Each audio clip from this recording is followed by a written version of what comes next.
इसकी स्टार्टिंग पिछले पार्ट के आगे से ही होती है। हम देखते हैं कि वो लड़का भी हॉर्सी को जोर जोर से मार रहा था, लेकिन हॉर्सी भी उसे अपने ऊपर नहीं बैठने दे रहा था। इस कारण से अब उस लड़के को गुस्सा आ जाता है और वो तुरंत उतरता है और हॉर्सी को जोर से लात मारकर नीचे गिरा देता है। इसके बाद वो थोड़ा दूर आ गया था और फिर अब वो अपने साथियों से कहता है कि ये घोड़ा हमारे किसी काम का नहीं है, वैसे भी ये मेरी बात नहीं मान रहा है, इसलिए इसे अभी के अभी खत्म कर दो। अब उस लड़के के साथ दो नॉर्मल लेवल बीस्ट को हॉर्सी पर अटैक करने के लिए भेजते हैं। हम देखते हैं कि वो दो नॉर्मल लेवल बीस्ट हॉर्सी के ऊपर जंप कर रहे थे, लेकिन उसी वक्त लिंगन वहाँ पर आ जाता है और टाइगर फिस्ट पंच से उन दोनों बीस्टों को दूर फेंक देता है। हम देखते हैं कि वहाँ पे इसके बाद वहाँ पे धूल ही धूल हो गई थी और अभी इसी वक्त लिंगन हॉर्सी से पूछ रहा था कि तुम ठीक तो हो और आखिर तुम मुझे बिना बताए यहाँ पर क्यों आ गए थे। लेकिन अब हॉर्सी अपने मुंह से किसी तरह के रेड बॉल निकाल कर लिंगन को दे देता है। अब लिंगन से देखते ही समझ जाता है कि ये बॉल असल में वाटर एलिक्सर है। दरअसल ये एक खास तरह की मेडिसिन है जो कि गहरे से गहरे घाव को भी कुछ ही समय में ठीक कर देती है और असल में हॉर्सी इस चीज के स्मेल के पीछे गया था इसे लिंगन के लिए लेने के लिए, क्योंकि लिंगन टाइगर बीस्ट के साथ फाइट में बहुत इंजर्ड हो चुका था। अब इस चीज को देखकर लिंगन कहते हैं क्या तुम मेरे लिए यहाँ तक आए थे और क्या तुमने मेरे लिए लोगों की मार सहन की।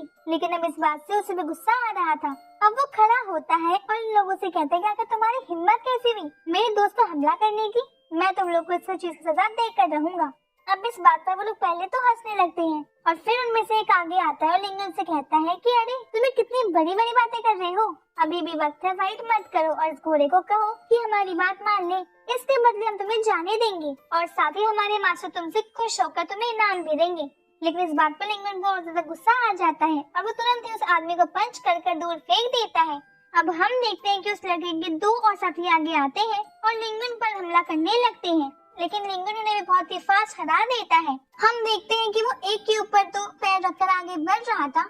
अब उसकी फाइट उस लड़के से होनी थी। यहाँ हम देखते हैं कि वो लड़का अपने पास से किसी तरह खास वेपन निकाल लेता है। वैसे सच में कोई मामूली वेपन नहीं था, वैसे असल में तो ये एक स्पेयर है, मगर ये कोई नॉर्मल स्पेयर नहीं है, क्योंकि हम देखते हैं कि यहाँ पर लिंगन ने टाइगर फिश अटैक की एनर्जी को कंसंट्रेट करना स्टार्ट कर दिया था और वो पंच करने ही वाला था, लेकिन जब ये लड़का अपने वेपन का यूज करता है तो वहाँ जमीन पर बर्फ जमने लगती है। साथ ही हम देखते हैं कि इसमें लिंगन का हाथ भी जम गया था। ये चीज देखकर लिंगन थोड़ा शॉक था, मगर फिर उसे ओल्ड मैन की ही बात याद आती है। ओल्ड मैन ने उसे बताया था कि इस वर्ल्ड में अलग अलग तरीके के वेपन्स होते हैं, उन वेपन्स को प्रोफाउंड कर मतलब कि उन्हें खास तरीके से डिफाइन करके उनकी पावर बढ़ाई जा सकती है और मिड टायर के जो वेपन होते हैं उन्हें हमें हेवन और अर्थ की एनर्जी मिली होती है, इसीलिए उनकी ताकत का अंदाजा लगाना थोड़ा मुश्किल है क्योंकि वो बहुत पावरफुल होते हैं। लिंगन समझ चुका था कि उसने इसी तरह का पावरफुल वेपन ढूंढ लिया है। अब वो फाइट स्टार्ट करता है। हम देखते हैं कि वो लड़का बहुत ही अच्छी तरह से फाइट कर रहा। अब वो लड़का कहता है कि हमें इस वेपन को वापस लाना होगा, नहीं तो ना जाने फादर मेरे साथ क्या करेंगे। लेकिन अब उसका साथी कहता है कि मास्टर हम उसे वापस तो ले आते, लेकिन उसके पास कोई मामूली घोड़ा नहीं था, हम इतने खतरनाक और इतने बड़े जंगल में उसे नहीं पकड़ पाएंगे, वो बहुत फास्ट घोड़ों में से एक है। अब इसके बाद यहाँ सीन चेंज हो जाता है और हम दूसरी जगह पर आ जाते हैं, जहाँ हम देखते हैं कि अभी दो लोग खड़े होकर किसी चीज को देख रहे थे और उस चीज में से बहुत खतरनाक रेड कलर का ओढ़ा निकल रहा था और वो बात कर रहे थे ये बहुत जल्दी हमारा होगा। अब तभी वहाँ पर एक लड़का और उसके साथी आ जाते हैं। हमें पता चलता है कि सामने जो आदमी है वो असल में उस लड़के का फादर है और अब ये लड़का अपने फादर से माफी मांगता है और कहते हैं कि फादर मुझे माफ कर दीजिए, आपने जो मुझे स्पेयर दी थी वो मैंने खो दी है। अब उसके फादर पूछते हैं कैसे, तो इसके बाद पूरी स्टोरी उन्हें समझाता है। उसके बाद उसके फादर कहते हैं कि अच्छा तो ऐसी बात है और इसके बाद वो उस लड़के के पास आकर उसे जोरदार झापड़ मारते हैं। अब हम देखते हैं कि उस लड़के के फादर के साथ जो एक और साथी था वो उनके पास आता है। वैसे ये तो नहीं पता कि वो उनका कौन था, लेकिन वो उन्हें समझा रहा था कि देखो अब इसे मारने से कुछ नहीं होगा और तुम्हें इतना गुस्सा करने की जरूरत नहीं है।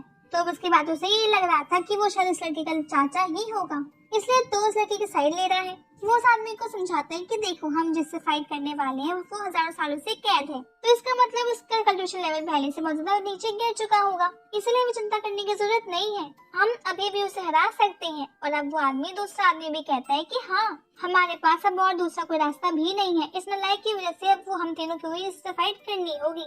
तो इसके बाद अब हम देखते हैं कि लोगों पर लिंगन छुपकर नजर बनाए हुए था, वो पेड़ के ऊपर चढ़ा हुआ था और वहाँ से ही इन सभी को देख रहा था। अब वो ये भी देखता है कि ये लोग किसी चीज के लिए यहाँ पर आए हैं और इसके बाद उसकी नजर पड़ती है उस सामने निकलते और पर। अब उस जगह पर उसे गोल्डन लोटस दिखता है।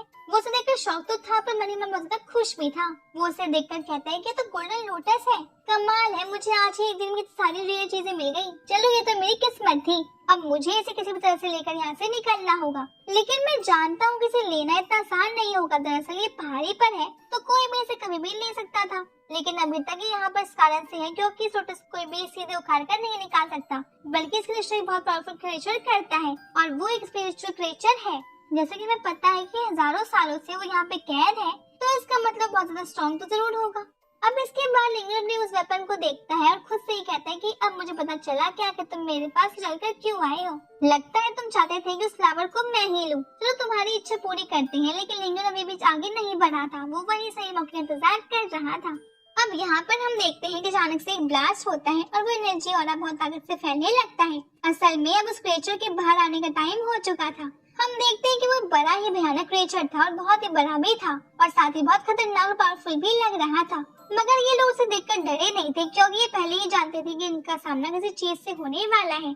हम देखते हैं कि वो आदमी अपने सिपाहियों को आगे करता है और कहता है कि धनुष चलाना स्टार्ट करो। अब उसके आदमी उसकी बात मानकर उस क्रिएचर पर एक के बाद एक तीर चलाना स्टार्ट कर देते हैं। अब भले ही वो क्रिएचर बड़ा हो लेकिन उसे भी पेन हो रहा था, मगर इनसे उसे इतना ज्यादा फर्क नहीं पड़ रहा था। मगर अब वो तीर स्पेशल एनर्जी से बने हुए थे और असल में वो आइस एनर्जी, इस वजह से वो देखता है कि उसके पैर जम रहे थे और साथ ही जमीन भी जम रही थी, जिस कारण से वो उसे खड़े होते भी नहीं बन रहा था। इसीलिए अब वो यहाँ से निकलना ही सही समझता है और भागने लगता है। लेकिन अब वो आदमी कहता है कि हम उससे भागने नहीं दे सकते। अब उसके लिए वो अपने सबसे माहिर तीरंदाज को आगे बुलाता है और जब वो आदमी अपना तीर चलाता है तो वो तीर सीधा जाकर उस क्रिएचर के पैर में लगता है। अब इस तीर से उस क्रिएचर को बहुत ज्यादा दर्द हो रहा था। दरअसल वो उसकी नस पर लगा था, इस कारण से वो क्रिएचर बहुत जोर से चीखता है, साथ ही उसे बहुत ज्यादा गुस्सा भी आ रहा था। और अब ये तीनों लोग यहाँ से हमला करना स्टार्ट कर देते हैं। हम देखते हैं कि वो बिल्कुल साथ मिलकर काम कर रहे थे और लगभग उस क्रिएचर पर भारी भी पड़ रहे थे। अब दूसरे लिंगन सोचता है कि अभी यही तो सही मौका है। वैसे वो ये भी कह रहा था कि ये विजन मेरे पास आ गया, नहीं तो ये क्रिएचर तो अब तक कभी का खत्म हो चुका होता, क्योंकि ये लोग सच में ताकतवर तो हैं। मुझे इन सभी से बचकर रहना होगा।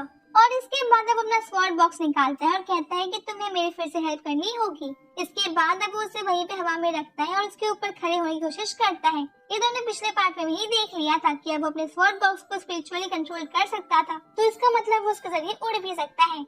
वैसे उसके यहाँ पर आने से पहले हम देखते हैं कि ये लोग बहुत ही अच्छे से फाइट कर रहे थे। वो तीनों साथ मिलकर हमला करते हैं और सही तरीके से 3 डायरेक्शन से हमला करते हैं, जिस वजह से उस क्रिएचर को भी प्रॉब्लम हो रही थी और अब वो भी बहुत ज्यादा इंजर्ड हो चुका था। हम देखते हैं कि यहाँ पर उस लड़के ने भी तलवार उस क्रिएचर के सर में दे मारी थी, जिस वजह से उसे बहुत ज्यादा दर्द होता है और वो हिलते हुए जोर से चीखता है। अब इस कारण से ये तीनों लोग नीचे गिर पड़ते हैं। अब इसी वक्त लिंगन वहाँ पर आता है और वो लड़का भी उसे देख लेता है। वो अपने फादर से कहता है कि फादर यही वो है जिसने मेरी स्पेयर छीन ली थी। अब हम देखते हैं कि यहाँ लिंगन सीधे सामने आता है और उसे स्पेयर को उस क्रिएचर के सर में दे मारता है, जिसके बाद वो क्रिएचर वहीं पर खत्म हो गया था। और अब हम उस गोल्डन लोटस को देखते हैं जो कि लिंगन के हाथ में आ चुका था। ये चीज देख कर तीनों बहुत ज्यादा शॉक थे और गुस्सा भी थे। लेकिन अब यहाँ लिंगन से कहता है कि मुझे तो आप तीनों को शुक्रिया कहना चाहिए, मगर यहाँ पर वो लड़का कह रहा था कि मेरे स्पेयर और हमारे गोल्डन लोटस हमें वापस कर दो और इसके बाद हम तुम्हें जाने देंगे। मगर इसी वक्त हम देखते हैं कि वो स्वॉर्ड बॉक्स वहाँ पर उड़ते हुए आता है और लिंगन को के साथ वहाँ से जाने लगता है। अब ये चाचा भतीजे गुस्से में उस पर हमला करने के लिए आगे बढ़ते हैं। हम देखते हैं कि उन्होंने लिंगन को गिरा दिया था और अभी जैसे ही वो उस पर अटैक करने वाले थे तो लिंगन तुरंत अपनी एनर्जी को कंसंट्रेट करते हुए टाइगर फिस्ट का यूज करने ही वाला था। लेकिन इसी वक्त उसका स्वॉर्ड बॉक्स वहाँ पर आ जाता है और लिंगन उसी को सामने कर देता है। हम देखते हैं कि वो दोनों का अटैक बेकार हो गया था और वो दोनों पीछे को आ गए थे। अब इसी वक्त हॉर्स भी वहाँ पर आ जाता है और लिंगन उसके ऊपर बैठता है और वहाँ से ले जाने लगता है। वैसे ये सब देख उस लड़के के फादर को गुस्सा आ रहा था। वो कहते हैं कि तुम मेरे सामने आगे इस तरह से नहीं जा सकते। अब हम देखते हैं कि उनके हाथ में भी एक स्पेयर थी जिसका यूज तो अब करते हैं और उससे वहीं से लिंगन की तरफ फेंकते हैं। हम देखते हैं कि वो सीधा आकर यहाँ लिंगन के स्वॉर्ड बॉक्स पर लगती है, लेकिन सब डैमेज इतना था कि लिंगन के मुंह से खून तक निकलने लगा था और वो खुद को संभाल भी नहीं पा रहा था और हॉर्सी पर से नीचे गिरने लगा था। लेकिन हॉर्सी उसे ऊपर खींच लेता है। हम देखते हैं कि लिंगन से बैठते भी नहीं बन रहा था। वो खुद से कह रहा था कि ये तो अच्छा है कि उसके पास स्वॉर्ड बॉक्स और हॉर्सी है, वरना ना जाने आज वो जिंदा बच पाता कि नहीं। अब इसके बाद ये पार्ट यहीं पे खत्म हो जाता है। अब